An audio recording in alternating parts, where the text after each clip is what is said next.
As you may have guessed, our next and final piece to this lesson is the use of fractions. So if we take a look at this first example of 2/3 times the quantity 9x minus 4, I need to distribute that 2/3 to that 9 and that 2/3 to the 4. Now if you recall, so let's write this out first. If you recall, we are going to end up having 2/3 times 9x minus 2/3 times 4. And if you remember, when we are working with fractions and we have whole numbers multiplying, we put those over 1, which can make our lives a little easier. I look here and I see that 3 and 9 have a common factor of 3. 3 divided by 3 is 1, and 9 divided by 3 is 3. So when I go ahead and condense that, I get 2 times 3x, which is 6x. And minus, unfortunately I can't do any canceling in this second multiplication part because the 2 and the 4, while they do have a common factor, they are both on top. So I take 2 times 4, which is 8, 3 times 1, which is 3, and I can leave it as 8/3.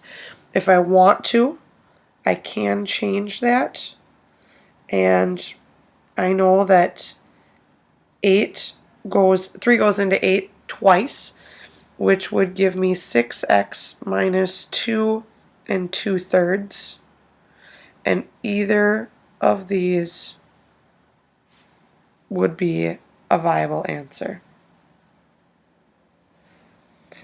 The next one, we have 1/2 times the quantity negative 3/5 y plus 12. So I go ahead and I distribute that 1/2 to both terms. Like I mentioned before, I like to rewrite this out because it makes my life easier when it comes to actually multiplying. So I have 1/2 times negative 3/5 y plus 1/2 times 12. Now I know I can't do any cancellation. However, I can simplify the second one. I can say 2 and 12 have a common factor of 2, which gives me 6 on top, 1 on bottom.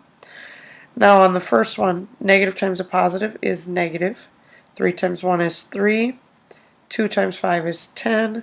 So I have negative 3/10 y plus, and I see I have everything that's 1s except for the 6, so it would be plus 6.